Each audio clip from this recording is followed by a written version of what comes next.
So before we get into installation, we're going to very briefly talk about the truck bed itself.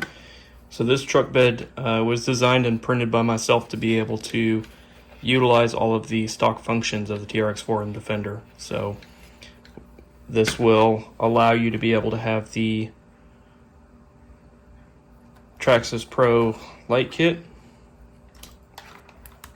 as well as the provisions for the hitch, and still utilize the stock mounting points.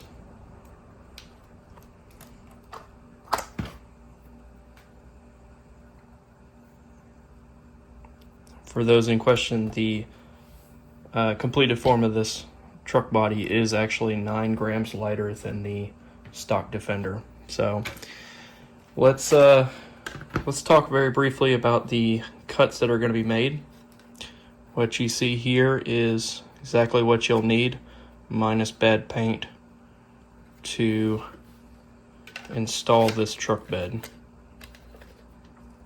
When its modifications are done, it should slide into place just as I've done. So I'm not going to cover the 4-door truck conversion. That was done in my last video in pretty great detail. This is going to be just taking it to that next level. So you will watch that video in the description. I'll have a link for that to get to this point. That'll also cover the windows. And that's pretty much it. Also the rack, it'll cover the roof rack as well, on how you modify and shorten that. This is just going to be specific to the cut. So for this, we'll be cutting on these blue cut lines, which will be, of course, the roof. Behind this door line, in front of the D pillar, it'll be just over the top of this rounded portion. And once the cab is in place, it'll be about a 1/2 inch or 12.5 millimeters behind the cab that you'll have to cut. So you'll be just over the top of this rounded portion and across. Don't worry too much about getting any of this super flat or super flush. This piece right here is going to be the only one that matters, because this truck bed will actually cover all of that. And a little wiggle room with it is not a bad thing. They are a fairly tight fit. But yeah, don't worry too much about that. Of course, in addition to the top of the fenders, you'll actually be cutting the bottom of the fenders just over the top of the gas filler, through the holes, middle of the holes for the rear lights, all the way across. So you will be left with just this thin strip. You can see this one's not quite level, so like I said, not gonna matter. The only thing that matters is if you can get it past the fenders to where it'll slide into place. And then what you'll actually be doing once it's there is using E6000 or some form of glue like that to glue it into place while it's there. So let's go over the tools you're going to need for this modification. Are going to be E6000 glue, and that's going to be, or shoe glue or anything similar to that. That's going to be for gluing the truck bed to the actual truck. CA glue, super glue, that's going to be for the fenders themselves, and gluing those to the side of the truck here. Small sanding block and some 400 grit sandpaper. Box cutter, sharp blade to make all the actual cuts, and we're really doing a scoring just like what we did to make the 4-door truck conversion. And of course, in the same 4-door truck conversion, you will probably recognize these two. It's just going to be a pliers and a pair of side cutters, and that'll actually get you the ability to cut most of what we're doing here. So let's get started with the fenders. To cut the fenders, we're going to break out our box cutter. We're going to go to just behind the back step here. We're going to be cutting that off on both sides.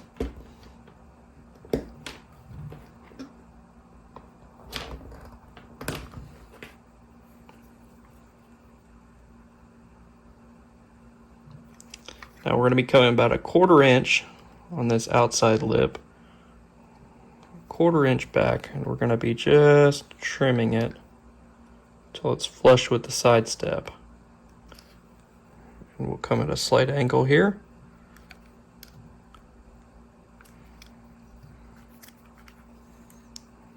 So we should have something that looks like that. And we'll do the same thing on the other side.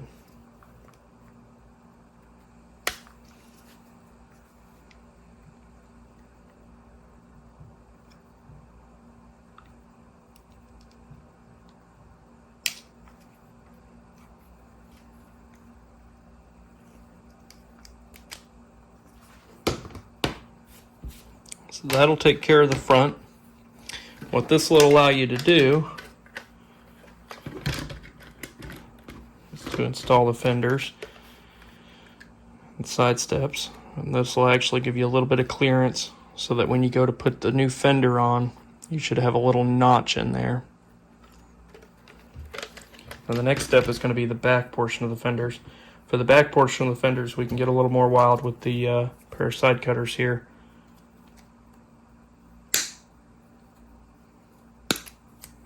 We're going to actually be cutting the entirety of the old fenders off because we don't need them anymore.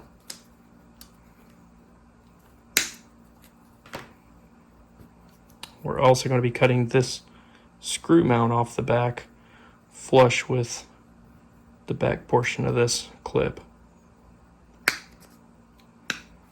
We're going to come back in here and just trim it flush. It's not required, but just make it look a little bit cleaner. The next thing we're going to do is on the second step here, we're going to cut that off. And the main reason we're doing this is to clearance it for the bed itself. So we can come in here and clean up these little triangles.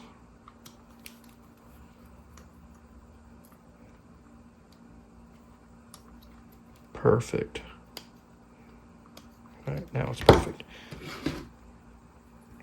All right, now the reason we did that is so that we can clear the bed on the top side. So what we're going to do is we're going to install it, and we're just going to check and make sure that nothing interferes with this top portion.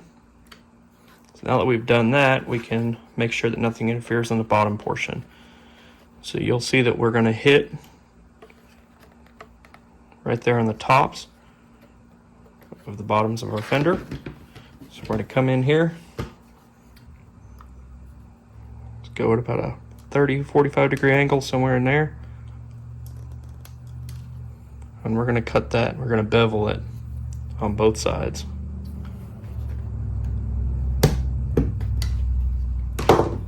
Don't have to be super exact with this one either. Most of this has quite a bit of tolerance built into it. So now we should be able to slide it past the truck bed. So there's just enough space to be able to slide this under, even when it's screwed down. Now the only tip I would give you for this portion, other than what I've previously described, is I would paint the truck and the bed separately and do all of these modifications after the fact. So it would be very difficult to mount some of this stuff with the truck bed already installed, and it'd be pretty much impossible without drilling holes through the fenders to mount the clip. And the same thing goes for the rear hitch. It's a lot easier to mount the rear hitch when the truck bed is off. There's just, the angles are much better, so that you don't have to get in here after it's, already assembled. So try and plan ahead for that. The light kit is not as big a deal because it screws through from the back. So try and plan ahead on that. With that said, we can move on to the rear rack, and then we can actually go to what I would do to assemble this, where I'm going to do that. The roof rack and the bumper are going to be fairly simple compared to the regular 4-door truck conversion. For the roof rack, we're going to be going just behind this bar, and we're just going to be cutting it off flush.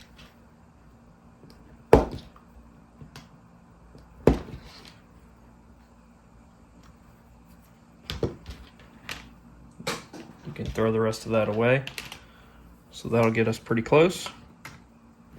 Now the only thing we're going to do is this drop bar right here. So if you look at your exo cage, you'll see that they are marked left and right. We're going to be cutting, we're looking for that one that's a center pin, not the offset one. So what we'll do is we'll come in here, we're going to trim that off, and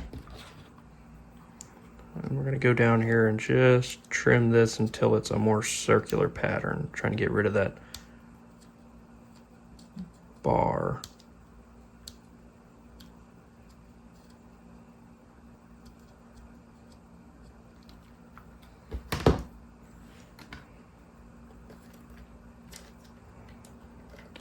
Now you can come in with your soldering iron is my choice, or you could glue that. I would typically run that soldering iron across here and just melt that plastic slightly, and then go on the inside and melt the tabs. So with that out of the way, that's super simple. I'm going to talk about the rear bumper. Now, because this truck bed it no longer has any support on the bottom of the stock body's fenders, you actually have to trim the bumper so it'll fit. So what we're going to be looking for on this bumper is where the clip slides in, right here. We're going to be coming in here from the top side with our, you could do it with side cutters or you can do it with the box blade. They are fairly robust, so just come in here and we'll trim it. We don't need that anymore. And then I would come in here and flush this up so that it's flush across. But we're going to leave all this in here. So just off the sides here. And you could do this with it on the truck or off the truck like I've got here.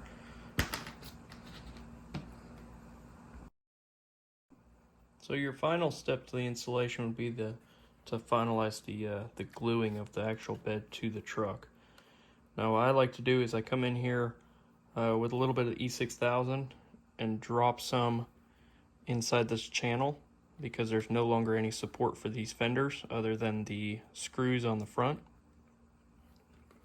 So I would drop a little bit in that channel and go ahead and put that in place. My next step would be to go on the back side of this little triangle portion of the fender. This is where that super glue is going to come in, and I would just drop some, enough to where it's going to stay adhered, and hold that in place until it's glued.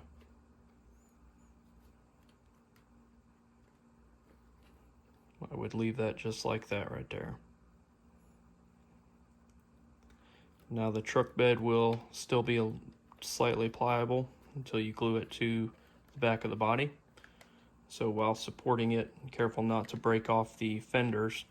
I would line the inside of the fenders with a little bit of E6000, careful that you don't make it too visible.